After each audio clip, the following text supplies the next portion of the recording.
everyone, and welcome to today's webinar, The Rural Woman's Guide to Self-Acceptance. I'm Rebel Black. Good morning.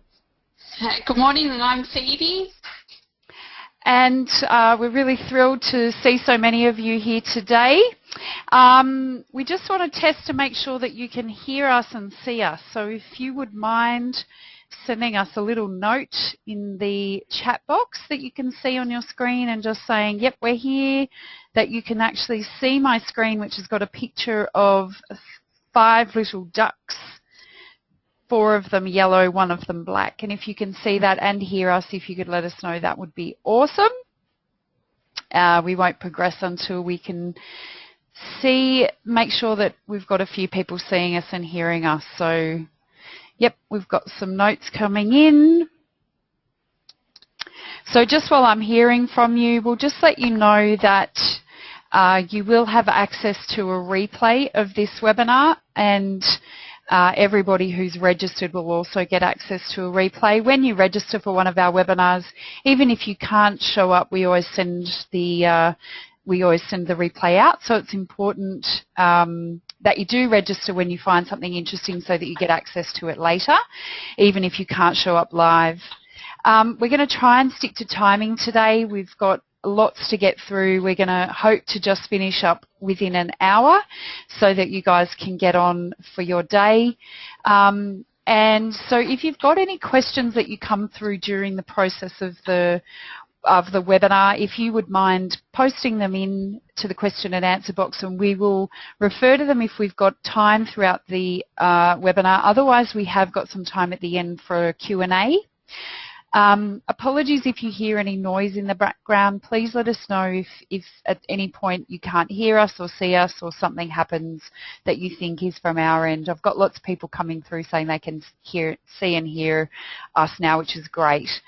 And just on that, Rebel, I'm working from our store in Burke, so there's forklifts and phones ringing and things in the background, but it's one of those things, trying to get technology to work from wherever we are. Yeah, absolutely. So yes, I apologise in advance for some of that strange industrial noise in the background. Yep. Well, we're just showing that we're running our businesses from wherever the world lands us at any given time.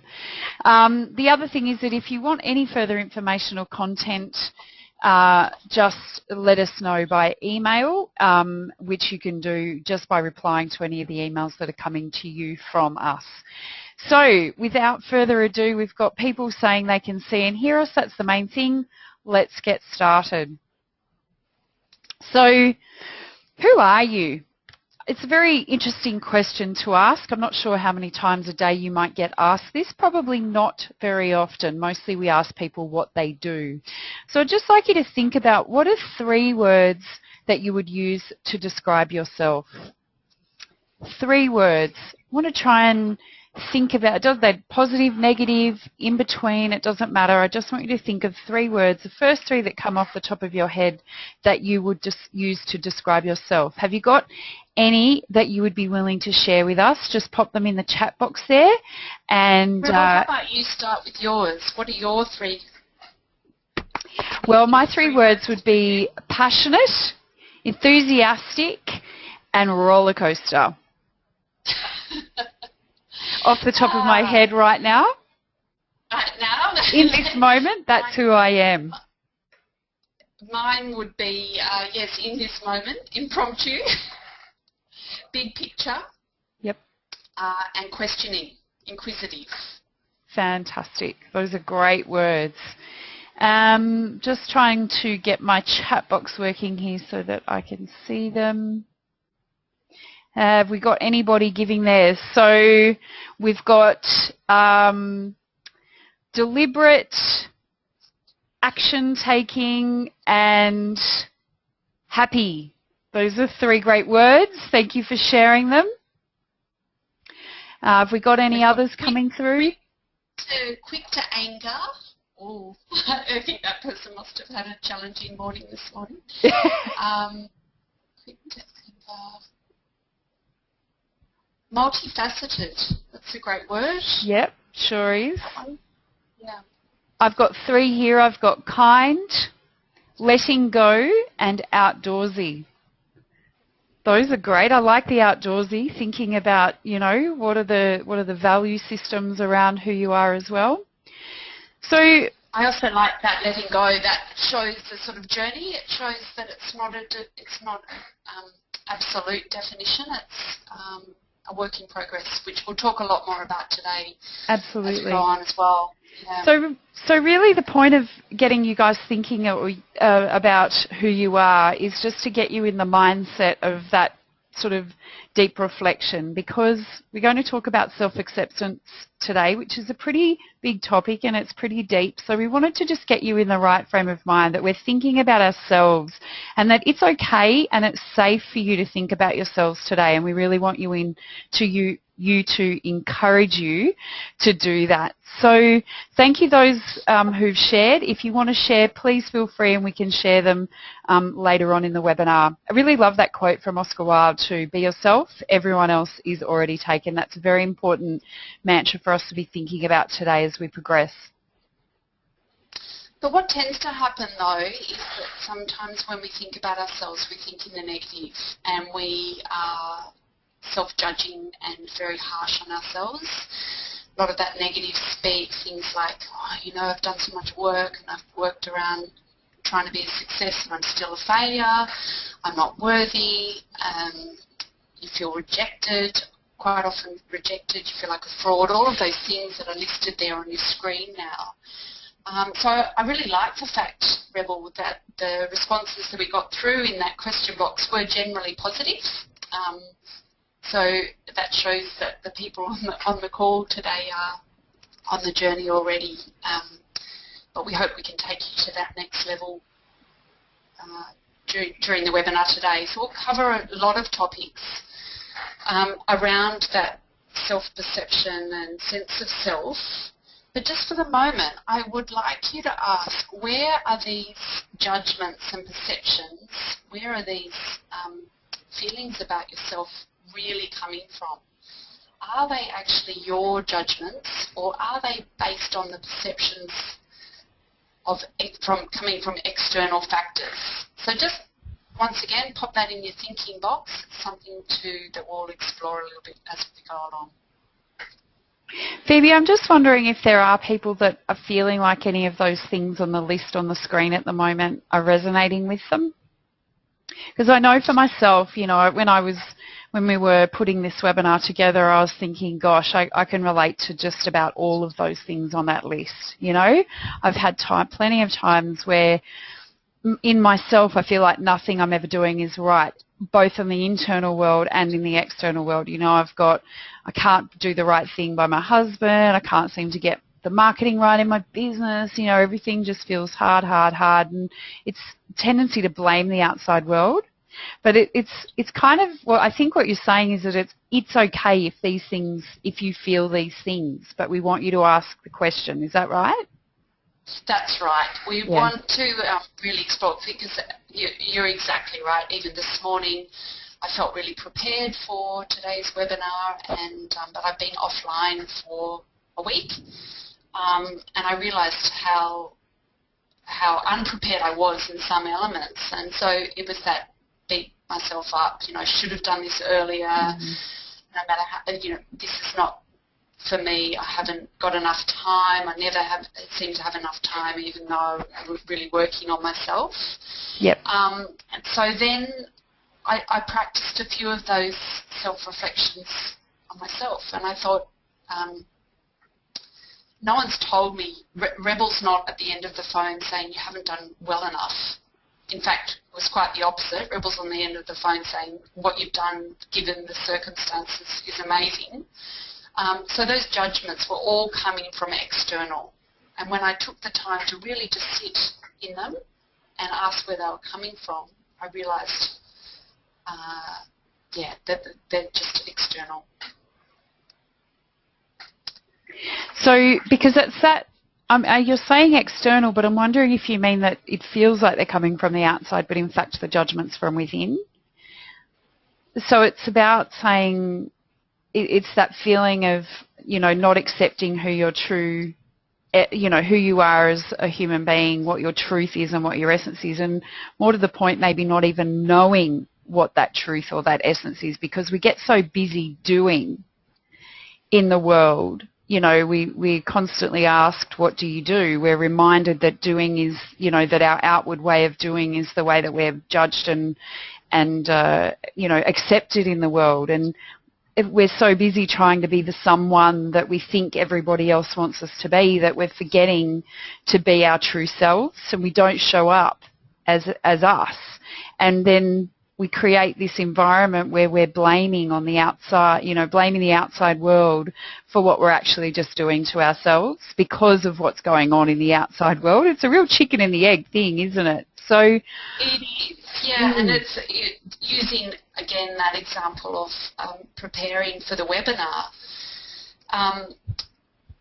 Yes, I was blaming the outside world. I was blaming the fact that I didn't have internet connection for the last week and that I haven't had time to dedicate to this, and that's everyone else's problem than my own. But when I really reflect on it, the reason that I've been out of touch for the last week is because my inner essence needed some family time and some quality time with my family, and so I made that my priority. And so by placing this judgment of achievement and external, of that external achievement or that sense of needing to perform based on someone else's measure, I then totally get out of control. that's right. You go into panic mode rather than saying, rather than that being that sort of split second, oh my goodness, I haven't got internet connection, that I've, you know, time, energy, etc. Rather than saying, actually, my essence said I needed time out. I accept that, and everything else will be okay. It is that letting go, isn't it? And just saying, I made a decision that was because of who what my truth is and who I want to be and how I want to show up in the world, and I'm okay with that. And it's not that you'll never not do that. It's just, how do you get to the point where that becomes the default, isn't it? That's right. That's exactly. And so, in order to do that, I think you can take the opposite view of that. So what is the default? What is your current default mode, and what does that lead to? So how's that showing up for you? And so for me this morning, it was just overwhelm. It was that feeling that I will never be enough. I will never get to where I want to get. I was exhausted. I made myself a coffee with 2 sugars. You know, I eat more. I need more energy. All of that self-talk. So it's just a whole heap of wasted energy. We need to. And so, you're not the only person doing that. That's the really important thing about this, is to remember that you're not the only person that feels this way and goes into those sort of default modes. But what we try and do is do ourselves out of it, if that makes sense. So instead of allowing ourselves to be and find our true essence and accept ourselves for who we are and live accordingly, we try to do more. So we do workshops, we do professional development. We think, if I get another university degree, I'll find it. You listen to everybody else's opinion. You do lots of free stuff online. Dr. Google solves every problem on the planet, and this is what we're finding more and more, is that we're having the conversation around the how-to and what to do, but we're not having a conversation around the why aren't you doing the do. And it's all comes back to self-acceptance. Self-acceptance, and taking and acknowledging that it's a choice, that in doing you are choosing to do, and that you can also choose not to do, and you can choose the alternative. Exactly.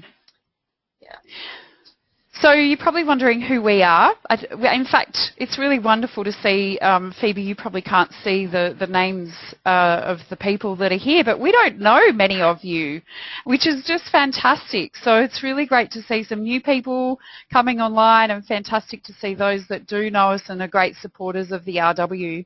But just a bit of background, and I guess just to give you the context of the self-acceptance and the reason that we wanted to run this webinar today is that so it's Rebel talking, just in case our voices become similar through the ether.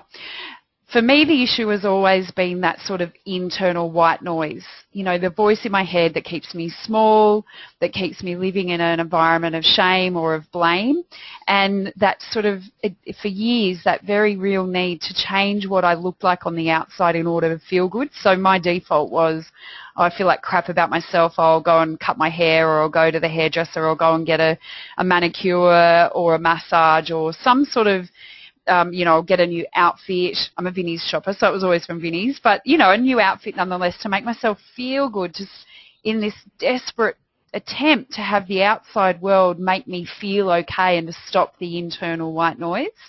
And it wasn't until I stopped doing all of that crap and started stepping into the power of who I am and asking myself, what is the courageous thing to do, that I really became confident. Now, that's not all the time. I still have the white noise. I still have those doubts of, you know, voices of doubt of, am I good enough? Can I do this? Am I worthy?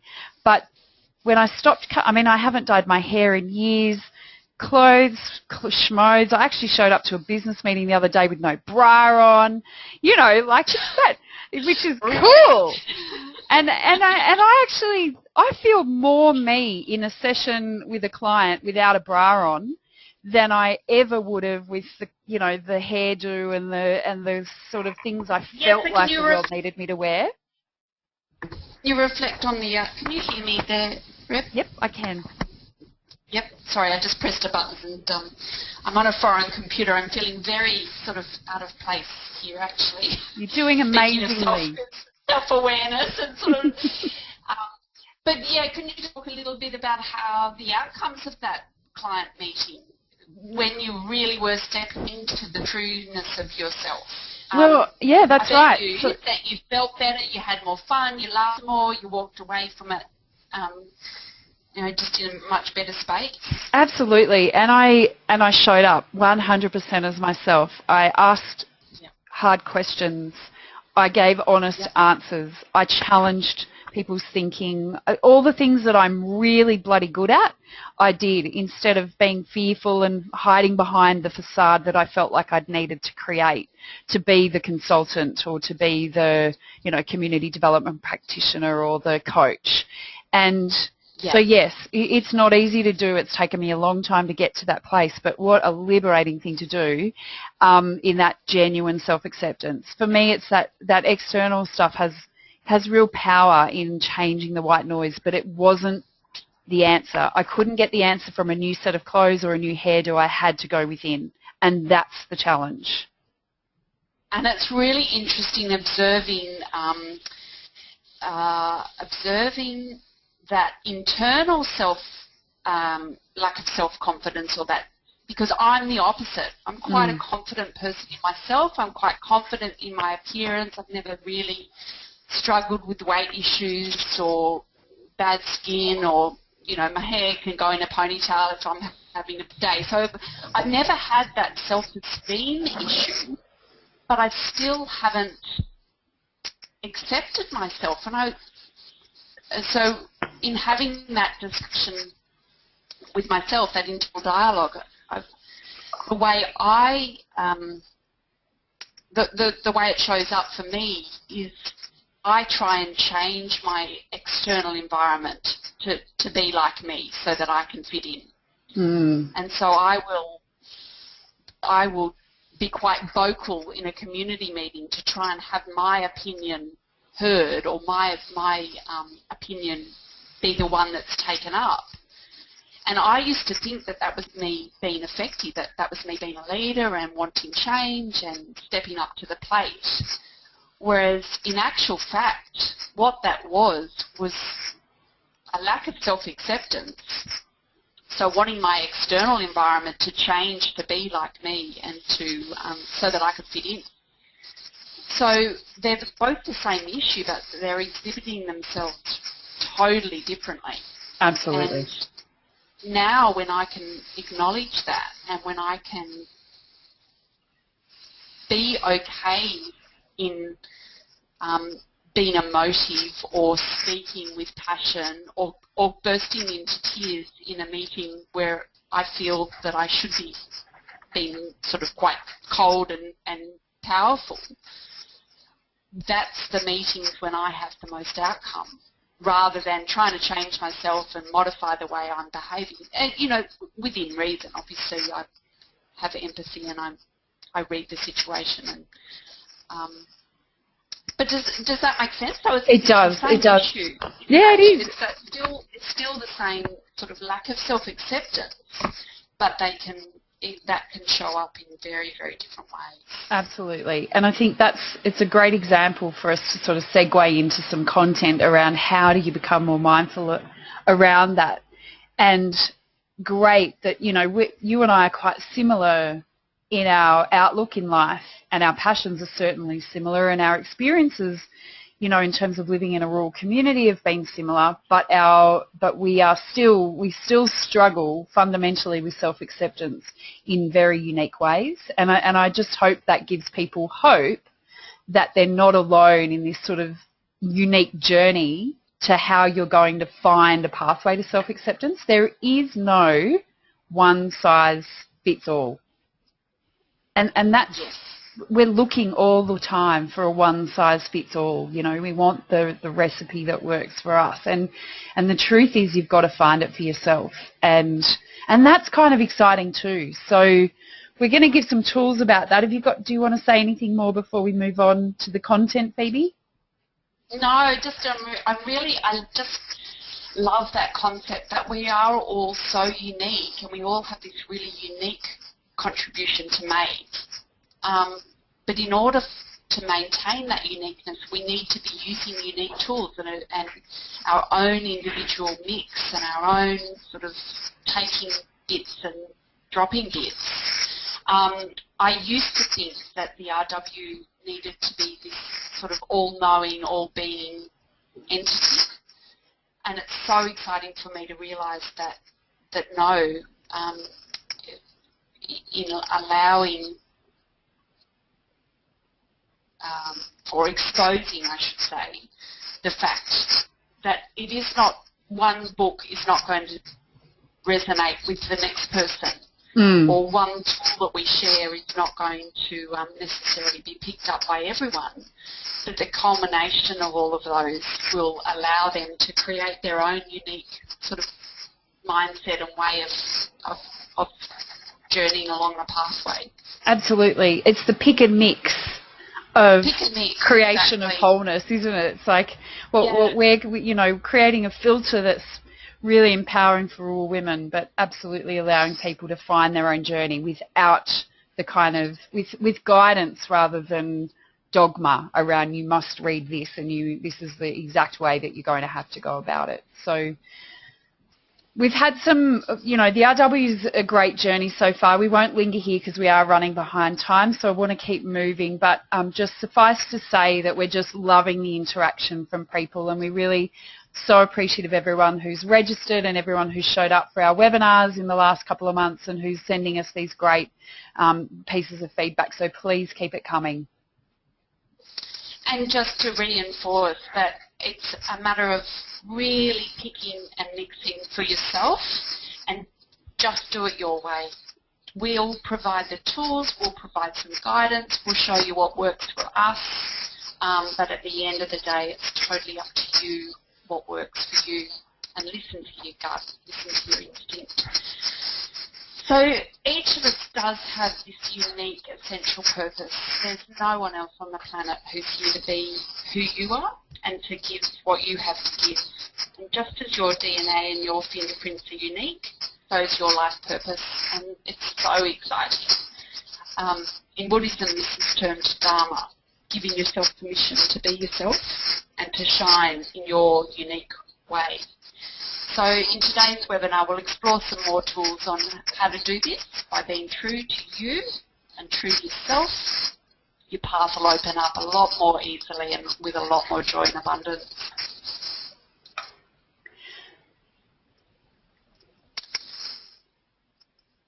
The other fantastic thing about when you get it right and when you step into your own uniqueness and your own power and your own sort of intuition is that those around you also feel more comfortable to be themselves. And I loved when Rebel used that example of going to the client meeting without the bra on and, you know, just really letting herself be herself. I got a sense from you, Rebel, when you were talking about that your client also felt much more comfortable in being themselves. So that then puts them in their flow. They're able to be freer, more honest, and that dialogue is just, it bounces backwards and forwards, and that's when we can have make the biggest impact that we possibly can. Absolutely. And so it's really...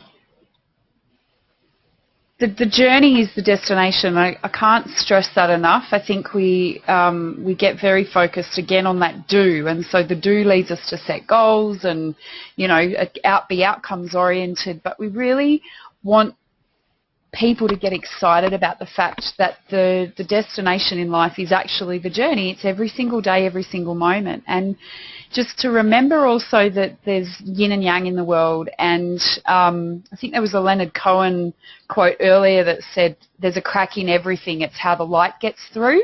And I just love that, you know, because we're constantly looking, you know, we live in a world where there's lots of negative stuff going on. It's very easy to get sucked into that. And then there's the counter to that says you should be positive all the time, positive, positive, positive. And so it's this conflicting viewpoint. And we want to try and say, embrace both, you know, embrace the light, embrace the dark. And that change isn't something that happens in the future or that happened, you know, it happens today, right this second in the moment. Every time you do something, think something or feel something, you have a choice to make it different.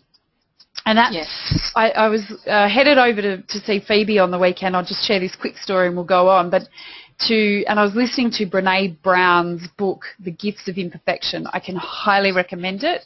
I had to want to keep stopping to write amazing things down. But she said one thing that just resonated with me, and I used it the very day that I heard it, and that was to ask yourself, what's the courageous thing to do in this moment? And I was able that very day when I just heard that powerful statement in a conversation on the phone with a mentor where I was feeling resistance and I was, you know, getting uncomfortable, and I asked myself, what is the courageous thing to do? And I shifted that conversation and I got so much more out because I did the opposite of what I would normally have done. And he got a lot out of the conversation. I got an enormous amount out of it. And that change happened in the moment. It wasn't something that I reflected on later and thought, oh, I'll change that next time. It happened right then and right there because I had that tool. And so it was deliberate. I recognized I had a choice. I stepped into the courage. I had compassion. It was about connection. I mean, that's how life evolves. It's not in the planning. It's not in the sort of the visioning and all that. It's very important, but the change happens in the moment, and it's really important that we remember that. And I like when you were sharing that story with me in Burke over the weekend, I was reflecting on it afterwards, and I was thinking change happens by asking a question. So it's knowing, it's taking that time out to ask yourself, is this the choice that I want to make? What will this decision lead to? What has this decision led to in the past? You know, what is doing it this way led to in the past? And is that what I want? So it's just this series of constantly questioning yourself and bringing yourself back onto that linear path that is set in your truest essence. Absolutely. Good to ask the question. That's a good segue into the first tool. into the first tool, which is asking yourself the question of how am I perceiving this? We are conditioned to always have a point of view about ourselves and to step into judgment and conclusion around that. So if you're going to change something, you have to undo all the conclusions that define you. And that can be really scary because it means acknowledging that you haven't done it perfectly in the past. And that's really scary.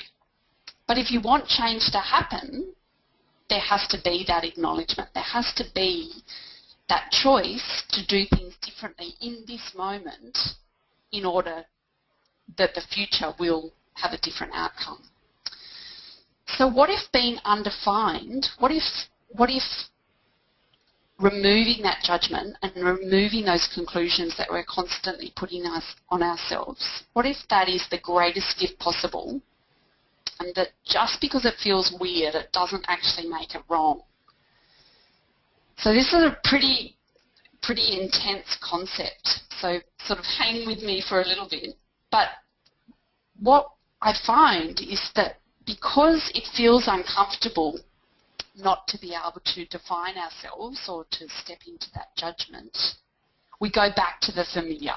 We go back to the crap because we know it and we know how that feels and we know how to handle that. To a certain extent, we know how to get ourselves out of that. And so we repeat patterns to keep ourselves defined and limited.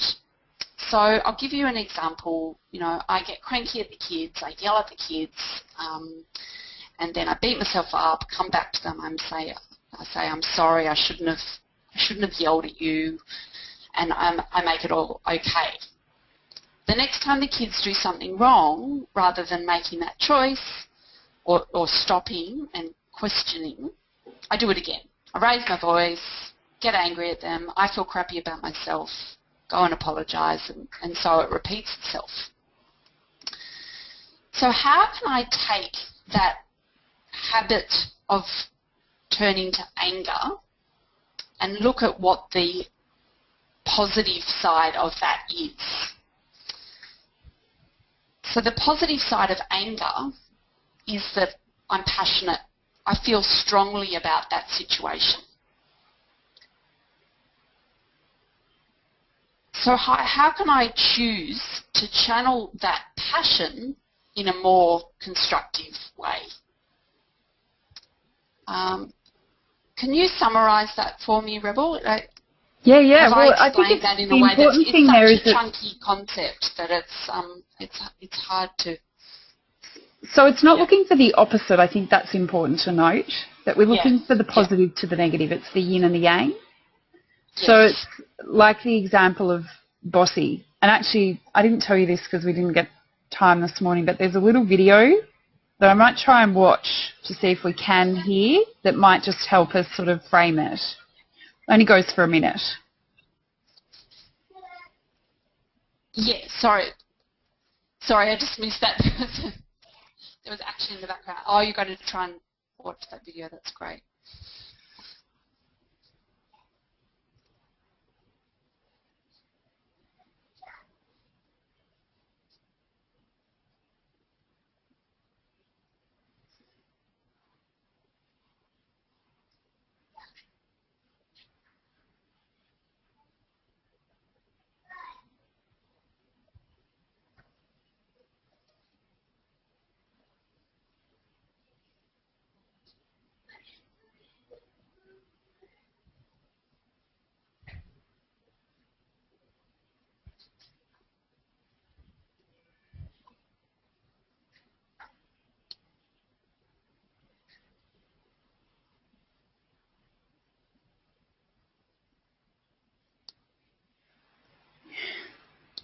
So that's just an example of that sort of reframing of a word. You heard words there that were like ambitious and leader and all those things that are not opposite of bossy, but are the positive of the word bossy. I couldn't actually hear that video, but I'm assuming, yeah, okay. Okay, that's a shame. Can everyone pop in their text box just to make sure that others could hear that? Yeah, that'd be great to know. Because I'm a panellist, so yeah, if others just... If anyone can let us know that they heard that. Anyway, the moral of the story is to find other words. So the other words like, you know, not bossy but ambitious, and how do you lean in to how do you lean into the emotions around ambition and have that show up? How do you lean into that? How do you sort of practice that self-acceptance? You have certain characteristics that are a part of your unique character. They're part of your DNA, part of your fingerprint. So how do you use them in a way that is furthering you and that is the light side of that character? Yep. So you touched on words like bossy. Bossy can be leadership. It can be power. It can be standing up for what you believe. But it's the way that you word that and the way that you perceive that then creates the power in that word. Yes, and it's the self-talk in that moment as much as the talk that comes from outside. So often we'll let someone else call us bossy and be okay with that, but we'll use it as a word against ourselves when we're being negative. Yes. And so, you know, someone could make a flippant joke about, oh, gee, you're bossy, and we'll think, yeah, whatever, that's okay. But when we're in a moment of negativity, we'll say, God, you're a bossy bitch, and have an entirely different meaning. So it's also looking at what are the words that we're using in judgment against ourselves and how do we reframe those. Exactly. Yeah. So that leads really beautifully into this next exercise, the mirror exercise. Yep. So this is a 30-day mirror challenge. It's actually on our website as well. And what we're wanting you to do is to say it takes time. So to do something once, you're not going to get the results. If you go to the gym once, you're not going to all of a sudden have, you know, ripped abs. If you, eat one healthy meal, it's not going to mean that you lose the 20 kilos that you might need to lose. It actually takes time. So this is a 30-day mirror challenge, and it says if you step up for 30 days, you will start to see some results. That's the first important thing. Change takes time. So the steps are, before you go to bed, find a mirror and about 10 to 15 minutes of private time. That's just you on your own with a mirror. Sounds kind of weird, but it's very important. And then when you get that mirror, you want to look into your own eyes in that mirror and you want to deeply hold your own gaze for 1 to 2 minutes and make sure you're paying attention to how this makes you feel. This is actually quite a confronting exercise. And go with it. Try and hold your own gaze for 1 to 2 minutes and notice what white noise is going on in your mind. I don't want you to say anything, just feel how you're feeling in that process. Then I want you to take it to the next level that starts to say, Rebel, I love you, while still holding your own gaze. And then think and notice how that makes you feel. Do you feel unnatural? Does it feel uncomfortable? Do you feel resistant? Does it feel nice? Does it feel powerful? Does it feel genuine? Say it a few times and notice whether it changes, whether the more that you say it, you feel more or less uncomfortable. Again, it's about that sort of focusing on looking internally, finding out what that internal dialogue is, how you feel, how that feeling shows up in your body. So then the next step is to find something that you can compliment yourself on. So, Rebel, you did an awesome job today when you presented that webinar. You should be really proud. Well done. Notice how that makes you feel, or feel, if my spelling is incorrect. Big picture people are not so good at details, and both Phoebe and I are big picture people. Can I just say that? Anyway, so how does it make you feel to say something nice to yourself? Do you feel uncomfortable? Do you feel a bit of a pang of, anxiety? You want to repeat this process with different compliments, ranging from doing, looking, being, and help it start to feel more natural for you to feel less resistance around how it feels to compliment yourselves. You might compliment how well you look, how nice you look today, or, how cute your freckles look in this light, or, be fun and playful. This isn't a serious, this is serious, but it's not sort of morbid serious. We want you to have fun and play around with this, but always noticing what's going on in your body, how you feel, what your emotions are. And then the fifth step is, once you've done that and you're feeling good about it, is to take 5 deep breaths in and out. Now, I've realised in the last sort of 30 days since I've been doing not this exercise but one similar that requires breathing, how powerful deep breaths are, and actually how poorly I used to breathe, and how little attention I paid to my breath. This is a really important step. Do not skip it. You want to take 5 deep breaths in and release them, and you want to release them fully and try and take a deeper breath on every single one so that you're really filling up your gut, your lungs and the chambers in your body. And while you're breathing out, focus on the love and happiness and self-acceptance that you feel out. So when you breathe in, focus on breathing in love and happiness and acceptance. And when you breathe out, imagine negativity flooding from your body and away from ever. There's a few ways you can do that. You can just imagine, water running out your fingertips.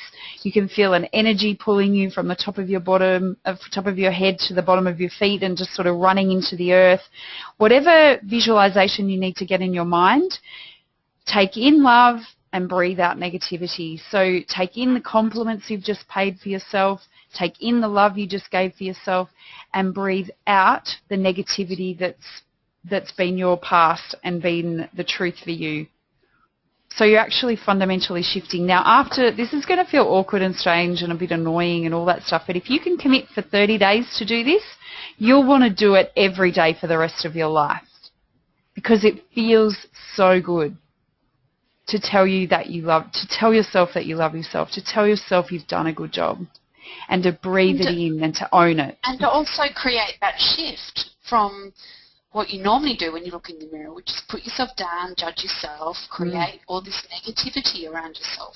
This is rewiring that process so that you're getting into that habit of energizing yourself and stepping into your essence, really celebrating who you are. Absolutely. And then once you can do that, then those around you are more comfortable in doing that for themselves, but also in helping you in that journey, And so that steps into our next exercise, which is accepting a compliment. So that mirror exercise is giving you the skills to sort of accept that self-love, accept the light of who you are. So we are notoriously, particularly as women, terrible at taking a compliment. And Rebel and I were in a group situation, and there was another woman in the group who was very self-deprecating. She was constantly putting herself down, making herself small, and she had very, very low self-esteem. She was one of the most beautiful women I have met, and everyone else in the group was genuinely enjoying her company. And I was noticing there was another woman in the group who was needing to give compliments a lot in order to get her own sense of self-worth. But each time this other woman would give a compliment to the lady who was making her small, that lady would respond with, "Oh no, I'm not good at that," or "No, everyone else is much better than me." And I was noticing not only how that was making her smaller and smaller and smaller, but it was shifting the energy in the room to the point where people didn't want to give her any compliments anymore. So using that mirror exercise, if she had been able to take that compliment, accept it as energy, accept it as love, breathe it in, help it to shift any negative energy or negative emotions or negative self-judgment that she had within herself around that issue, that would have increased the power and the energy in that whole room. It's hard to stand in that power though, isn't it, when someone's giving you a compliment? It's really hard because it's not our default mode. And our default mode is to put ourselves down, is to play small, is to not want to be the tall poppy, you know, not want to make others around us feel uncomfortable that we've got this gift. Whereas in actual fact, it works the opposite. If you're able to accept the gift, accept that compliment, take that on board, that then allows others to do the same around you, and the whole energy lifts. It's that saying of all ships lift on a rising tide. It's the same thing here, isn't it? Absolutely, and it's really easy to accept a compliment. There's a very, very simple way to do that, and I'd love it if everybody could try it next time someone offers them a compliment. And that is to say thank you. Yeah. Yeah. Thank you. That's enough. Yeah. Doesn't have to be any more or any less, but just when someone says to you, gee, you did a great job on that, or gee, your dress looks beautiful and you look really radiant today, not to go, oh, you know, make some excuse, blah, blah, blah, because that's actually offensive to them as well, to just say thank you and continue with the conversation. Acknowledge it, stand in it, accept it, and move on. Yep. It's easier said than done, though, isn't it, Phoebe? It is, but it is a choice. It's easier said than done, but it is a choice. And I think if that's one thing I've learned, that is the most powerful tool in your toolbox. You have that choice. It is hard, but it is a choice. Absolutely. So, what would it mean for you to have self-acceptance? Goes without saying. It's the opposite of everything that you're feeling in the bad moments. It's, you know, not as much white noise going on in your mind. It's for more energy, it's direction, it's contentment and motivation, it's freedom. It's genuinely the ability to genuinely show up as yourself and stand in the confidence of that. And it's a feeling of calm in some sense. I think on the days when I feel really in tune and accepting of who I am at all levels, I'm in my flow. Everything happens as it's meant to happen. I accept it. It's beautiful. I see the grace in everything. I'm grateful. You know, I just live in this sort of flowing moment. It doesn't happen every day, but I notice the days when it does. And it will be lovely to have more of those days than the others when it feels the opposite to that. Yeah, so and again, it's sort of worth looking at, well, what's the cost of not having that? What's the cost of not having that energy and that vibrance and that vitality and that? So it's the inability to show others. It's the inability to sort of be the healed healer or the lead by example. It's joyless. It's keeping yourself small. It's not stepping into that full potential of who you are. So in order to make, quite often, I think going back to that, it's easier not to change because change feels weird. So in order to make your past right, you believe that you have to invalidate this new space. So when you are feeling that joy and that energy, and because that's feeling different to what to that sort of painful path that you've changed from, our habit is to go back to that, isn't it, Reb? It's sort of, yeah, you know, I'm feeling fun, this is feeling seamless, this is feeling easy, it must be wrong, I'll have to sort of sabotage that. That's right, exactly. Sabotaging that, yeah, that shows up in lots of different ways, and that's a whole other webinar topic in itself. I've got a million ideas and stories in my mind of where I've done that exact thing, you know, when you're in the new space and it's brilliant and you think, no, hang on, it's too good, so I'll do something terrible to bring it undone. So it feels really uncomfortable because you can't put yourself on autopilot because you're in new territory. So you're fighting with this new territory because it's feeling so uncomfortable. But that's when, and in the beginning, that is really difficult because it's lonely because everyone else is in that sort of self-sabotage framework. They're in that space of comfort, making themselves small, listening to everyone else's point of view, and building their sense of self-worth based on external factors. And so they're homogenising themselves, you know. And the tendency is to want to do that as well, to make yourself normal and average and to fit in so that you can be a part of a tribe. But in doing that, it means that you're not being you. And so in the beginning, it's really hard. But if you can work through that, it creates all that joy and energy, and you need less sleep and you need less food and all of those sorts of things. But again, it comes back to stopping and being in the moment and asking yourself, what's the outcome that I want here? What's the change that I want to see? What choice do I need to make in this moment in order to achieve that? Exactly. We love to help people. That's what Phoebe and I both were put on this planet for, and obviously we've given you some really great tools just even in this short sort of 45 minutes that we've been chatting.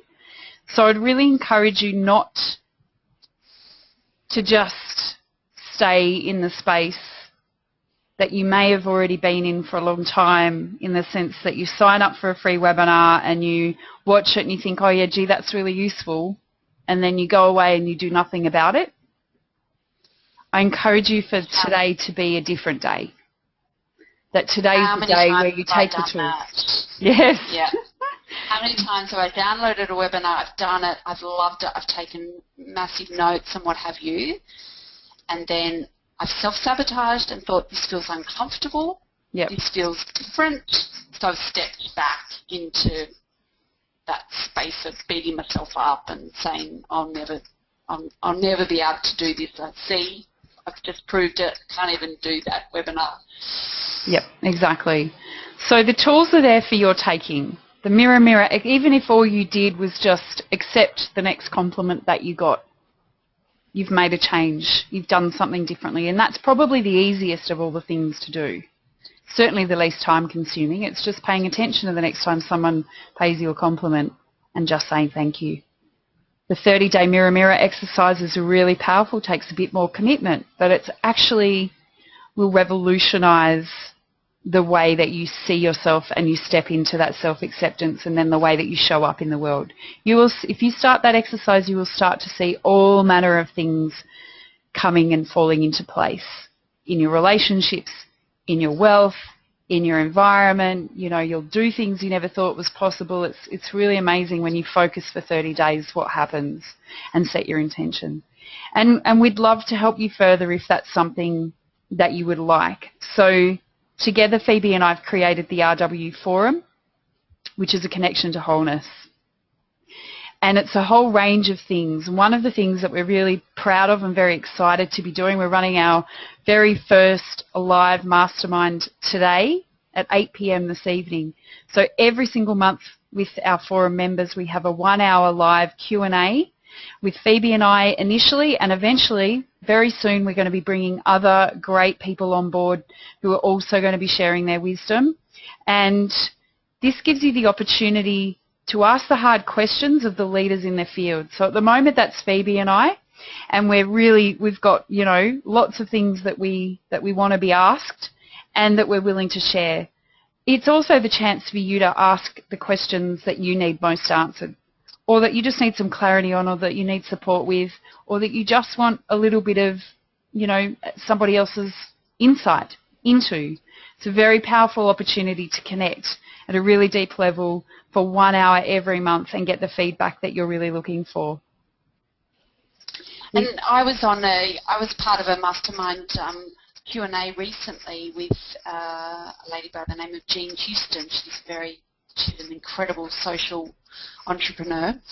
And what I found was that forum gave me the opportunity to practice asking questions in a safe environment.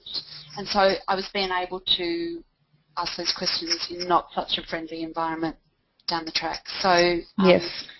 The power of that ability to ask questions in safety and without judgment, and knowing that you're with like minds is really, really powerful. Absolutely. The practice. Exactly. We also have the forum, which is action in your inbox. So every single month, we curate content from the best thought leaders around the planet with a very specific filter and topic focus. So for instance, in September we focused on simplicity. So we provided really game-changing content directly to our members' inboxes that they can use immediately, download later, go and find, watch, read. They're bite-sized, they're simple, but they're effective and punchy, and it includes things like interviews, videos, audio, downloadable tools. We recommend books. Very specifically curated for rural women and really powerful stuff. So it's almost like you could unsubscribe from everything else that you're doing that you're not actually reading or watching or taking action on at the moment, and just get access to these very strategic, very targeted emails that we send out through the forum and do it.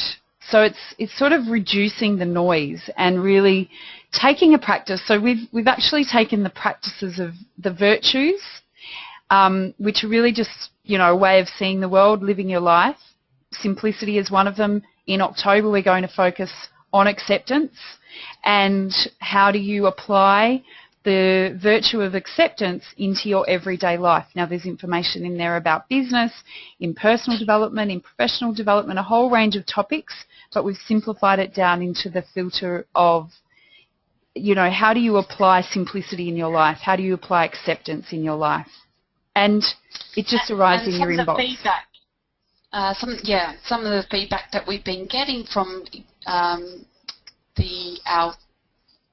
forum members today is that a lot of the content they've actually seen, they've read that or they've seen that TED Talk, but it's the filter that we're using has helped them to shift that and see that in a way that is more unique to them.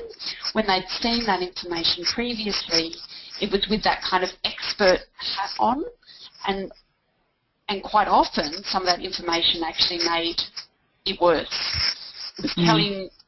It's telling you to do things in a way that seems a bit dogmatic, whereas I think the beauty of the forum is that filter and the appropriateness to the rural woman so that it actually becomes action-based. Well, and a context as well, isn't it? So, for instance... Yeah, in a context, exactly. Yeah, so last month we recommended our members read a particular book, and which a lot of people have read, but read and then not applied, or read and just thought, gee, that was an interesting read, but I didn't do anything. So we gave a very specific direction about, what are you going to do in terms of applying this book? Read this book in the context of simplicity. So when you're reading it, thinking about, how do I simplify my perspective on this particular topic using this book as a tool? It's a very different way to read a book, or it's a very different way to watch a video. So it's we've taken the hard work out of it because there's a lot of information out there. Information overwhelm completely. What to read next, what to do next, it's all a very hard decision to make, and that's when we do get into the ability to be able to be like, now I just feel bad about myself because I've got a million emails coming into my inbox, I'm not doing any of them, and they all make me feel bad because I'm not as smart as I thought I was, and oh gee, I know that, but I'm not doing anything about it. It's really, that white noise can be completely sort of amplified with information overwhelm, whereas we're trying to really pare it back, keep it simple and very strategic and specific.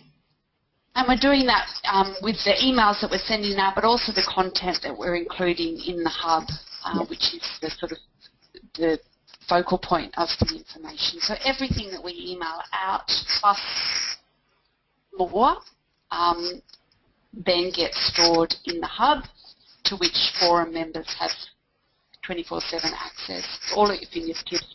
It's all categorised really beautifully with that same filter process that's appropriate, especially curated for the rural woman and the issues that are of most importance to you.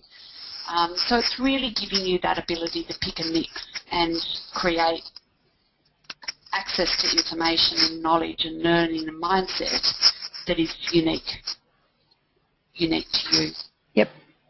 We bring all of the information together in the live Q&A every month, but we also have an online mastermind group, which is where people can you know, share their challenges and fears and ask for guidance and seek feedback. It is moderated. So if questions are being asked and no one within the forum is able to provide the answer that's sufficient, then we will find that the moderators will find the right person to offer the right advice at the right time. So that's a really important part of the forum as well as the very cool stuff that we've got planned. Now, we can't let the secret out of the bag just yet, but there are some really big, amazing events and things planned into the coming 12 months that you as a forum member will get first dibs on, first access to.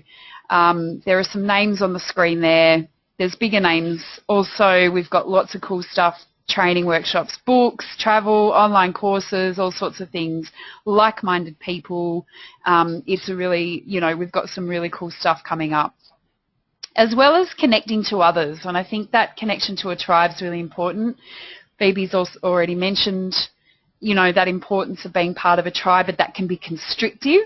We're kind of hoping that we're building, what our intention is to build a tribe of people who are free to be themselves and create an environment where rural women can feel free to be themselves, to show up whole and wholehearted every single time, and that they're in a place where that's safe and exciting to be part of, and that they can play and learn and grow and be inspired so that they can connect into the world. And you're going to connect with the most amazing other rural women as part of being part of this tribe, as well as growing your business and all the great flow-ons that come from being part of a tribe that looks after and supports each other.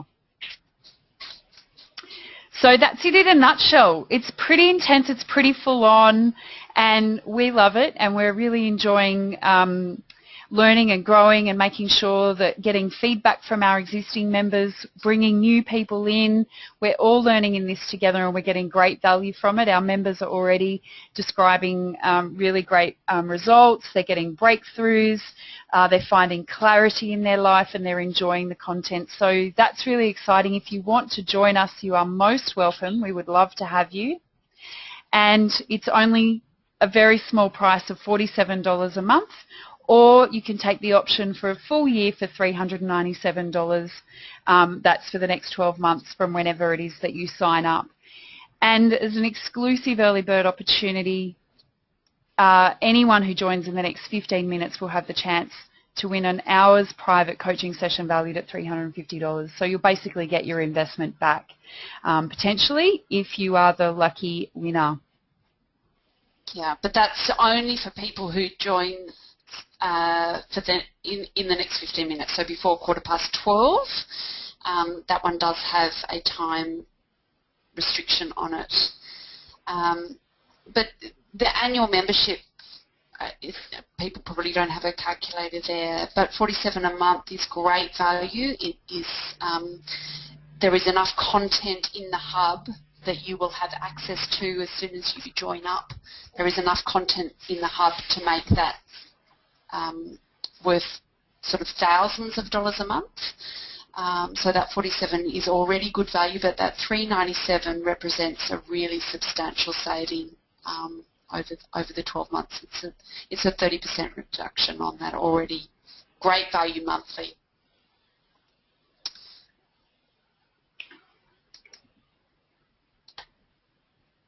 So is it for you though?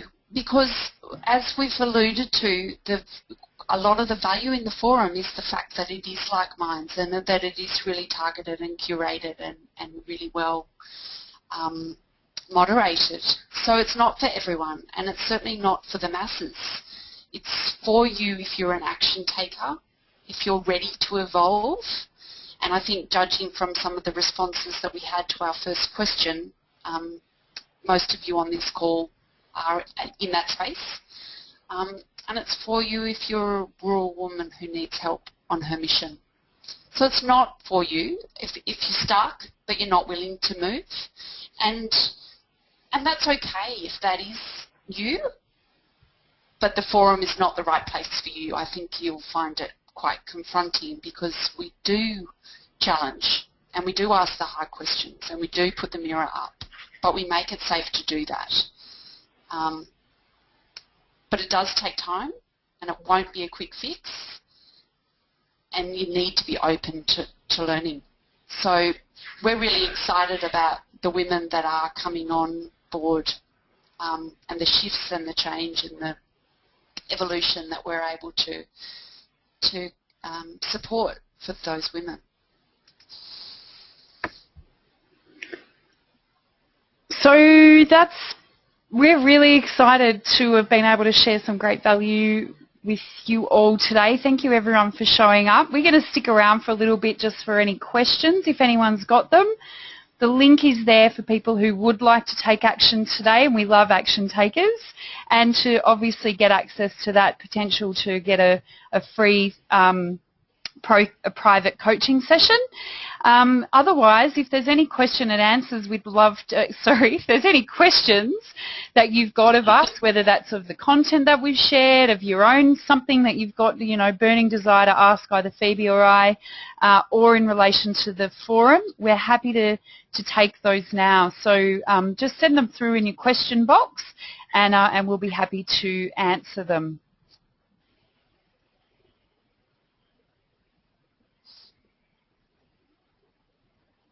So I've got a question here in relation to how do you shift your mindset around needing to keep up appearances? It's a really good question. So can I have a go at answering that one? Yeah, please do. I love this question because I've asked it myself a lot, and the change came for me when someone said to me, when you say yes to something, you're saying no to something else. And so you can relate that to self-acceptance. If you feel that you're trying to keep up appearances, how do you know that there's not someone else in the room who'd like your hair to be red? So you dye your hair blonde because you think you need to keep up with appearances. There's probably someone else in the room who thinks it needs to be brown, someone else who thinks it needs to be curly, someone else who... So the only way that you can get that right is if you're doing that action to be who you are. So if you're doing it to keep up appearances or to fit in, you've got to ask yourself who you're trying to fit in with. And it comes back to that Oscar Wilde quote, doesn't it? You can only be yourself because everyone else is taken. Absolutely. What do you want to add to that? No, look, I think you've done it well, and we've got other questions coming in, so I'd love to get to them as well, Phoebe. So there's a question here that says, if you haven't had experience, e.g. parenting, how does your intuition know what to do? That's a great question. So if you haven't had experience, for example, in parenting, because there's no book, yep, and when you're a first-time parent, it's the first time you've ever done, how does your intuition know what to do? Maybe the question is, how do you allow your intuition to guide what it is that you're doing? Yeah. And it comes back, do you want to answer that one, or do you want... No, you go. Yeah. It just comes back to stopping and listening and stopping the white noise. And when you can bring yourself to that point, you just know. It's a bit like when I was getting married, I said to my grandmother, how do I know if he's the one? And she said, you'll just know. And that was exactly what happened. But we're so not used to being in that space because we're constantly filling it with doing, constantly preempting, constantly doing, thinking, and not strengthening that capacity just to sit and be with our inner knowing. And it is there, and it's a hard concept to talk about because it's not cognitive, it's intuitive. And we as a society, particularly in a Western society, we are so bombarded with information and other people's opinions and the internet and what have you. And this week, not having mobile phone range and not having internet has been amazing how much I have been able to truly listen to my own intuition and it's there. It's just that the white noise around it is so loud in our modern society that we don't allow it to be heard. Yeah. You know what? I think maybe it's even also tapping into not forcing the intuition. So, for example, in parenting, because it's a really good one, and just the context of that question, the same person asked before they asked that question basically said, I don't want to repeat patterns from my own childhood. And I think that's really interesting because that's all we know, isn't it? So in terms of parenting, our only reference point is the job our own parents did, and that goes on for eternity, and or the way we see the world around us. So I think and in that moment, it's not necessarily, you know, allowing your intuition to come through in parenting. It's finding the space to allow your intuition to come through at all. So and it is that space that you need. It's that sort of, when someone asks you a question, breathe first and answer second. It's when the kids are driving you crazy and your instinct is to yell, ask yourself, what's the courageous thing to do right now? Breathe and then respond. It's that breath. Yeah, and you did it the other day actually, Phoebe, when we were together. The kid, you know, Phoebe and I were trying to work, the kids were wanting our attention, and it was hot outside and they were hungry. It was like a million things. Phoebe looked at me, she said, what do I do next? And that in and of itself is all that was needed. It's the question that comes first before the action. And I think regardless of what that's in, it's if you allow the space for your intuition, it will come through. You've got to trust that it will. And at the moment, when you don't live in that space, you have no trust around it. Your experience is so far that isn't what happens. And it's the same as me asking that question in the moment on the phone the other day with my advisor, just allowing myself to break, you know, a really good example of where I learned this in a leadership capacity or through a leadership program was the kind of concept of getting up on the balcony off the dance floor.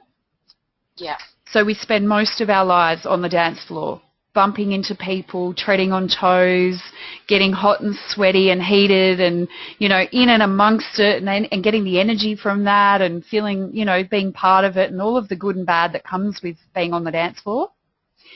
And in the moment of wanting to respond or react in the right way, if you can pull yourself up metaphorically onto that balcony so you can see the view, you will make much better decisions because you'll be led by your intuition. You'll give yourself the 2 seconds you need to breathe and respond accordingly. Yeah. And we'll do, it's taken me years to get to the tiny little way along that path that I have got to. You know, it is the journey, and there is no simple answer, and it's all just little tools. But I think having the mindset to say, I actually want to choose, I want to take my life by its hand and walk with it. I'm making that choice to listen to my intuition. I'm allowing the space to do that by stopping, breathing, asking the hard question. So it's all those same tools: breathe, stop, ask, act. Did that answer your question? I hope so. Have we got any other questions coming through? We're probably just about out of time anyway, I think, Phoebe. If you've got other questions that come up post, please just send them through via email. Come onto the Facebook page, the RW. It's Facebook.com/The Rural Woman, or join us on Twitter. You can find us in the social media space. We're always happy to engage with people and to answer questions or connect you with people who might have the answers that we perhaps don't have, because by all means, Phoebe and I are not the all-seeing, all-knowing. We are definitely living the journey as well. So we're just thrilled that you've come to join us today, and hope that you take a little bit from today and start to be a little kinder, a little more compassionate, and a lot more self-accepting.